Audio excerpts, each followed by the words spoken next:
Kia ora, and welcome to a quick example on how to draw a network from precedence table and find the critical time and critical path.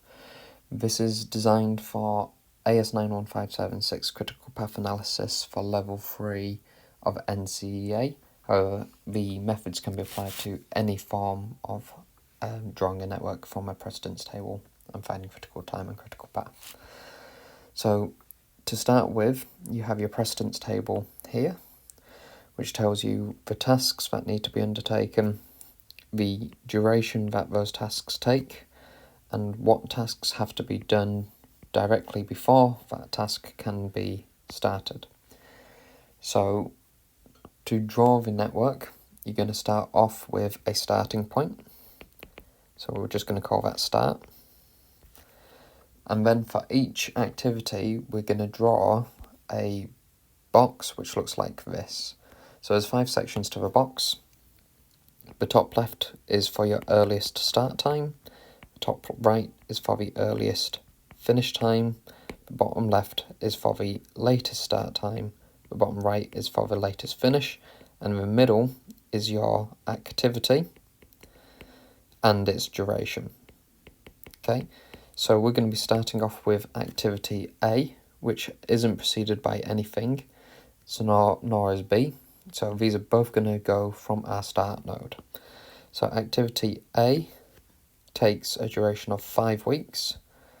Activity B takes a duration of 8 weeks. And these both come from the start. So we're going to draw a line coming off the start with an arrow going towards A and B. The next activity, activity C, is preceded by A.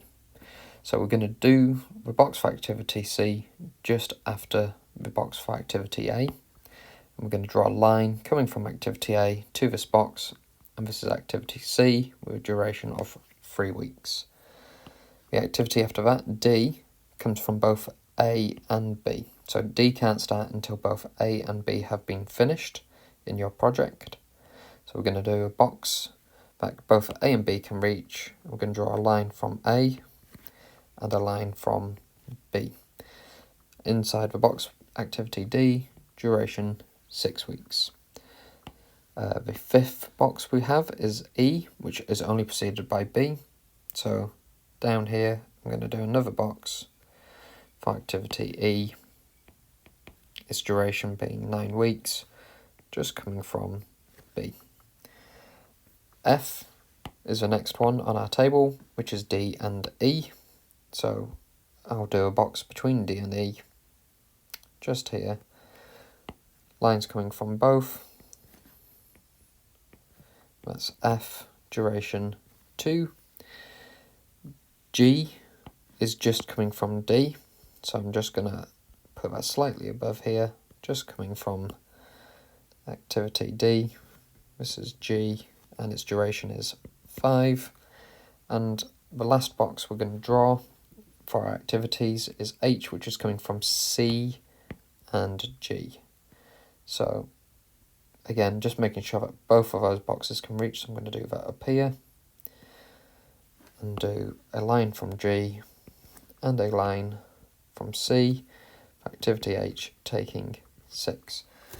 At this point we have done all our activities, but we haven't given ourselves an end point, so we're just going to draw an end point at the end here. Okay, and we're also going to write CT in that box as well, so that when we calculate our critical time, we can just put it in here with our end information. So the activities which are going to the end are the ones that don't currently go anywhere. So activity F and activity H don't have anything coming off of them. So they're both going to navigate to our end node here. Now we have drawn our network. Okay, this network is fully complete. We just need to now fill in the 4 boxes either side with our earliest start time, our earliest finish, our latest start time, and our latest finish. Okay, so to do that, we're going to do something called a forward pass.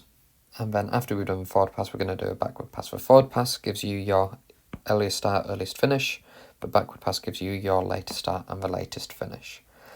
So starting at the beginning, we have two activities, activity A and activity B. So the earliest they can both start is 0, because nothing is coming before them. They're starting on right at the beginning, so we give that a value of 0. The duration of A is 5 weeks, so we do a sum of 0 plus 5 to get our earliest finish, which is 5. For activity B, we start at 0, duration of 8, so our earliest finish is 8. Okay, so we're just adding those two numbers together. For the activities that come afterwards, you need to look at what boxes came before and what was the earliest finish of those boxes. So for activity C, only activity A came before. Its earliest finish was 5, so the earliest start for C is also 5. With duration of 3, it would go 5 plus 3 to give you an earliest finish of 8. For activity D, there are two activities that came before. So you have to look at both of those activities, both of their earliest finishes, and decide which of those is the latest, because activity D cannot start till both activity A and activity B finishes. So it can't start at the 5 weeks of A, because activity B would still be going. So this activity D cannot start until week 8, and it will take 6 weeks to complete, taking you up to week 14. Activity E only has B before it, so we're starting at 8, we're adding 9 more weeks to get to 17. Moving on to G and F, so G is only preceded by D, so we're going to take our 14 weeks from D, add on 5 weeks for 19 weeks, and for activity F, again, we're going to look before. We're going to say when's the latest out of those two earliest finishes, and that is 17 weeks. And we're going to do 17 plus 2, which is 19. At the top here, H is again coming from 2. It's either C, which finishes on the 8th week, or G, that finishes on the 19th week. Again, because we can't start till both are finished, we have to start the 19th week. Add on 6, which is 25. For the end, same idea. You're looking at the earliest finish from the previous activities. In this case, the latest of the two is H, which will give us 25. This is our critical time. So this is the minimum amount of time that the project can be completed in, assuming everything goes to plan. So our critical time is 25 weeks. We're now going to do a backward pass. The backward pass is going to allow us to see where our critical path is, as well as a few other things in terms of float time, which allows us to see whether a task within the project can be delayed or not.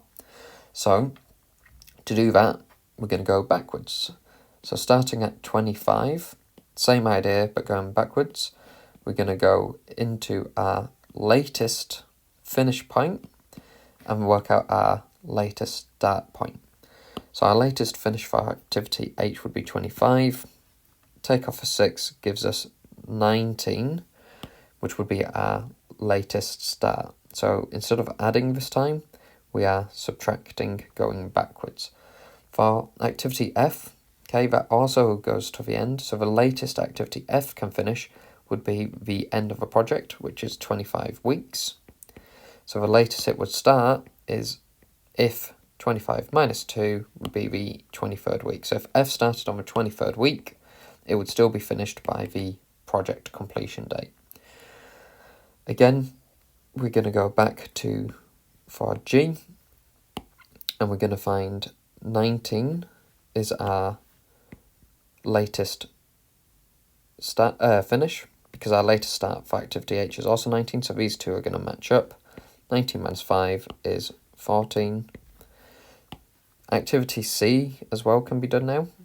So our latest finish will be 19 because our latest start for H was 19. Take off 3 gives you 16. Again, going backwards, you're looking at where there's multiples. So there's 2 here. The latest G can start is 14. The latest F can start is 23. So if this was to finish any later than 14, it would have an impact. So if this finished on the 15th week, this wouldn't be starting till the 15th week, which would then have a massive impact on the project going forward. So you have to choose the lower of the 2 on the way back this time, not the larger. So we're going to have 14, not 23. Take away our 6, gives us 8. For E, only F came before. The latest that could start was 23, so the latest E can finish is 23. Minus your 9 is 14. Again, for B, you're looking at the 2 that came before. You're choosing the lower this time of the 2, which is 8. 8 minus 8 is 0. And for A, the latest start time 16, meaning the latest finish is 16, minus 5 for the latest start time, 11. Okay, now we have done our forward pass and backward pass, we can find out what our critical path is, because our critical path will be the activities which have the same earliest start, earliest finish, earliest start, latest start, earliest finish, and latest finish. Because those tasks cannot be moved.